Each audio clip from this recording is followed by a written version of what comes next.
Hello everyone, welcome back on my YouTube channel. Production management में आज के session में हम डिस्कस करेंगे टाइप्स ऑफ प्लांट लेआउट, यानी कि प्लांट्स लेआउट के कितने टाइप्स होते हैं, किस तरीके से इसको क्लासिफाई किया गया है in the production management.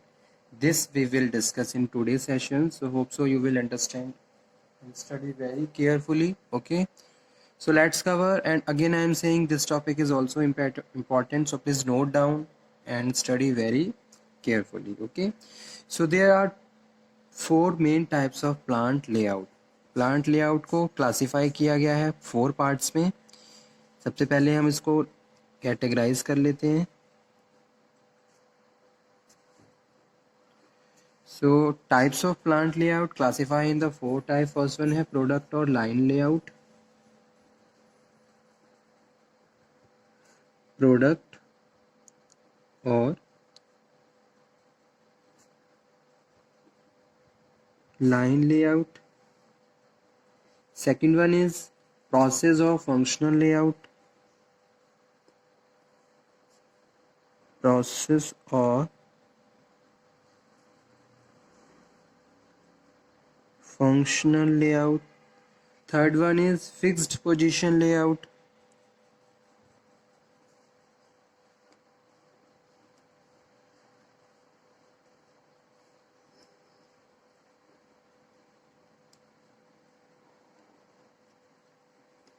And fourth one is combination type of layout. Combination type of layout. Okay, so plant layout classify in the fourth part. First one is product or line layout. So if all the processing equipment and machines are arranged according to the sequence of operations of the product, the layout is called product type of layout. ठीक है, product जब भी हम plant layout की बात करते हैं तो उसको हम कई तरीके से कर सकते हैं। There are very manners, there are different way where we can schedule and we can done the plant layout. So first one is according to the product. According to the product,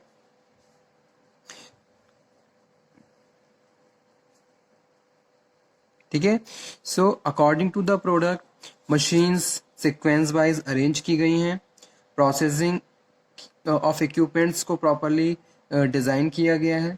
ठीक है, और जो भी operations करने हैं उसको properly sequence wise arrange कर दिया गया है। ठीक है, कि भाई अगर कोई ये पर्टिकुलर एक प्रोडक्ट एक्स बनाना है तो उसको बनाने के लिए जो फर्स्ट रिक्वायर्ड फंक्शन है वो ये है, सेकंड रिक्वायर्ड फंक्शन है वो बी है, थर्ड रिक्वायर्ड फंक्शन है वो सी है, इसी तरीके से डी। ठीक है, इस तरीके से जो भी एक्टिविटीज परफॉर्म होनी है, जो भी ऑपरेशंस हैं, उनको सीक्वेंस वाइज अरेंज कर दिया according to the product, that is known as product और लाइन लेआउट। ठीक है, तो so that's why I am saying if all the processing equipment and machines are arranged according to the sequence of operations, यानी कि जो भी हमें operations proceed करने हैं उसके हिसाब से हमने क्या करा, जो भी हमारे पास अवेलेबल मशीन्स हैं, इक्विपमेंट्स हैं, ठीक है, और जो भी मशीन्स हैं उनको भी हमने ऑर्डरली वाइज क्या है प्लेस कर रखा है। तो इस तरीके की लेआउट को, इस तरीके के लेआउट को हम प्रोडक्ट और लाइन लेआउट कहते हैं। So in this type of layout only one product of one type of product is produced in a operating area. ठीक है, इस तरीके से की जो लेआउट होते हैं वो स्पेशलाइज होते हैं किसी एक पर्टिकुलर प्रोडक्ट के लिए, और उसी प्रोडक्ट को उसके थ्रू हम प्रोड्यूस कर सकते हैं। ठीक है, so this product must be standardise and produce in the large quantity in order to justify the product layout. अब ऐसा नहीं है कि भाई छोटा मोटा ऑर्डर है इसके लिए आपने क्या करा, पूरा अपना लेआउट चेंज किया। जैसे कि बहुत सारे एक्सपोर्टर्स होते हैं, they have number of buyers, और उनके पास जितने भी बायर्स होते हैं उनके थ्रू बड़े बड़े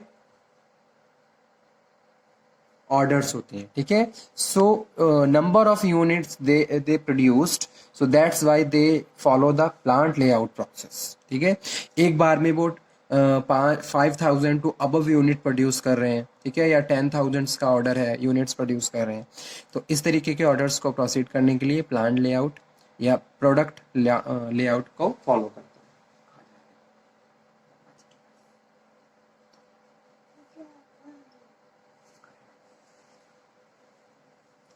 सेकंड वन है, अब प्रोडक्ट और लाइन लेआउट के कुछ एडवांटेजेस भी होते हैं, ठीक है। अगर हम प्रोडक्ट और लाइन लेआउट की बात कर रहे हैं तो यहाँ पे जो कॉस्ट है, मटेरियल हैंडलिंग कॉस्ट है, वो क्या हो जाएगी, कम हो जाती है, और there is a less work in the process, ठीक है।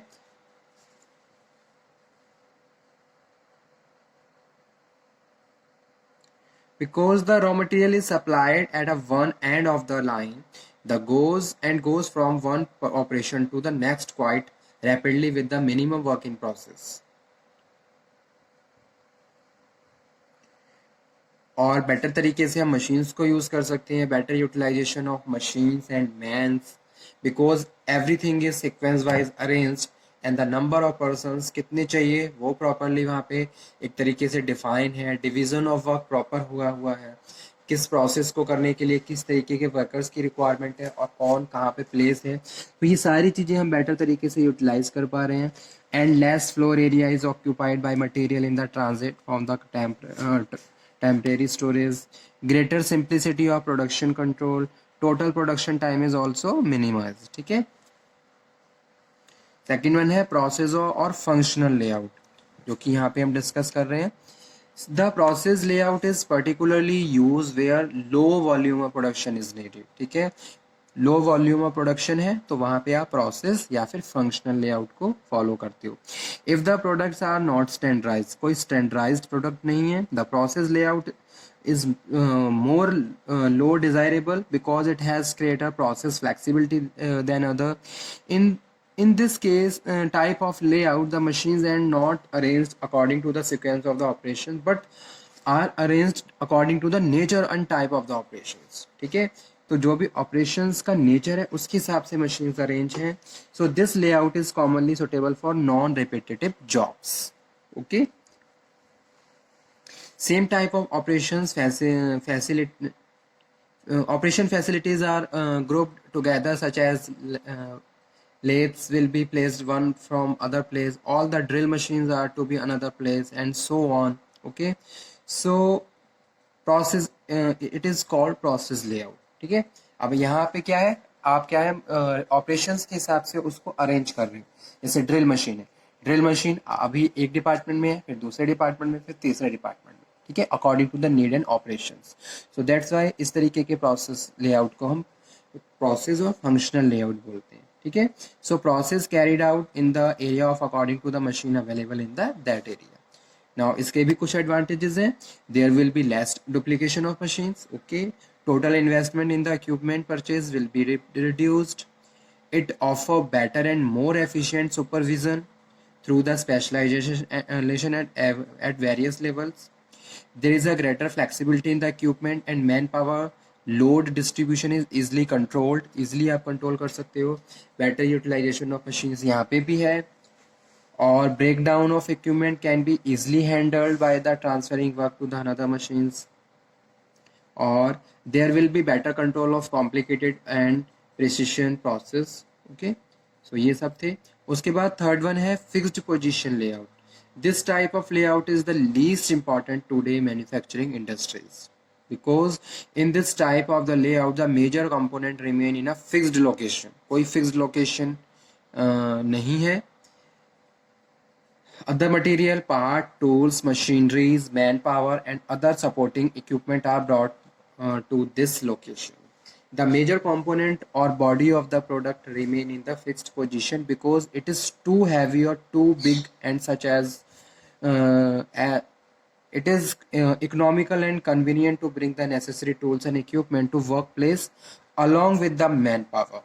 This type of layout is used in the manufacturing of boilers, hydraulic and steam turbines and ship etcetera, ठीक है। तो इसको क्या बोलते हैं, फिक्स्ड पोजीशन लेआउट बोलते हैं। जैसे कि बॉयलर है, आपकी फैक्ट्री कोई रन हो रही है, उसमें कोई बॉयलर लगा हुआ है।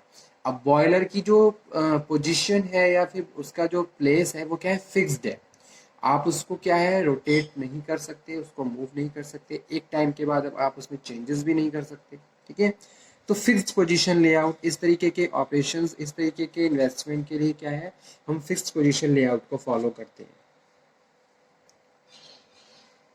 सो इसके भी कुछ एडवांटेजेस होते हैं, जैसे कि मटेरियल मूवमेंट रिड्यूस हो जाता है, कैपिटल इन्वेस्टमेंट मिनिमाइज हो जाता है, the task is usually done by the gang of operators, बहुत सारे लोग एक साथ मिलकर टास्क को परफॉर्म करते हैं। अब बॉयलर को कंट्रोल करने के लिए, रन करने के लिए ट्रेंड वर्कर्स की रिक्वायरमेंट होती है जो कंटिन्यू ऑपरेशंस को प्रोसीड कर सकें। Production centres are independent of each other, effective planning and loading can be made, okay, so total production cost will be reduced हो सकती है। उसके बाद फोर्थ नंबर पे है combination type of layout. So nowadays in a pure state any one form of layout discussed above is rarely found. So therefore, generally in the layout used in the industries are the compromise of the above mentioned layout. Every layout has got certain advantages and limitations. There are also limitations of this type of layouts. Okay, so therefore industries would be like to use any type of layouts as such. So flexibility is very important factor. So layout should be such which can be molded according to the requirement of the industry. तो इस तरीके के layout को हम क्या बोलते हैं, combination type of layout, कि भाई जहाँ पे भी जो भी रिक्वायरमेंट है उसी हिसाब से आपने क्या करा, चेंजेस किए। ठीक है, जैसे कि कोई स्पेशलाइज स्टैंडर्ड प्रोडक्ट है तो उसके लिए आप स्टैंडर्ड या प्रोडक्ट लेआउट को फॉलो करोगे। ओके, कोई डिफरेंट फंक्शंस हैं तो functional layout. So according to the requirement of industry without much investment, if the good features of all types of layout are connected, a compromise solution can be obtained which more economical and flexible. Okay, so these are types of plant layout. First one है product, process, fixed position or combination. So this topic almost completed. If you have any problem then you can again discuss. Okay student, thank you very much.